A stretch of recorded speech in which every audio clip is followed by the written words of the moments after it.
If you have an interest in sea survival, these two books are probably the classic books on sea survival. The one here is Adrift by Steve Callahan. He spent 76 days in an inflatable life raft in the Atlantic Ocean. And Dougal Robertson survived the Savage Sea. Him and his family were on a sailing yacht that got rammed by a killer whale, and they had to go into an inflatable life raft, and they also had a 9-foot dinghy. And the 6 of them survived in that raft and dinghy for 37 days. But along the way, the raft sank, so they all had to go into the 9-foot dinghy.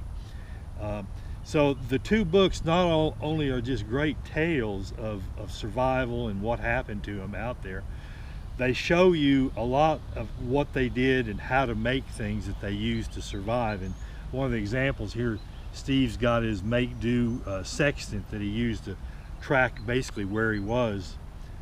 So he made a lot of things. He improvised, and both of them did a lot of that.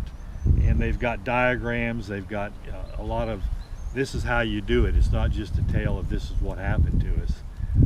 And so they're great reference books. In fact, Dougal Robertson wrote a survival manual book from all what he learned from his time out there in the Pacific Ocean, that's where he was.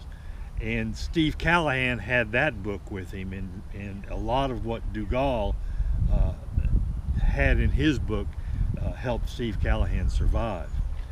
So I coined a term, as far as I know, because I looked it up years ago and never could find anything when I started using it. And the term is Maritime Bushcraft. And Steve Callahan says that if you end up in an inflatable life raft out there in the ocean, you're reduced to an aquatic caveman. And maybe that's kind of what I'm talking about when I refer to maritime bushcraft. It's those skills that you need out on the water, around the water. If you're on an island, I live here on the coast, coastal things, because you have different, you have rivers and estuaries and marshlands and all this stuff that are not just plain skills that a person would refer to as bushcraft. And all these skills that these two people are talking about are definitely skills out on the water, and it's how to get drinking water, it's how to get food, it's how to make shelter, it's all those things that you talk about on land, but you're in a whole different situation to try to get these things that you need to maintain your life.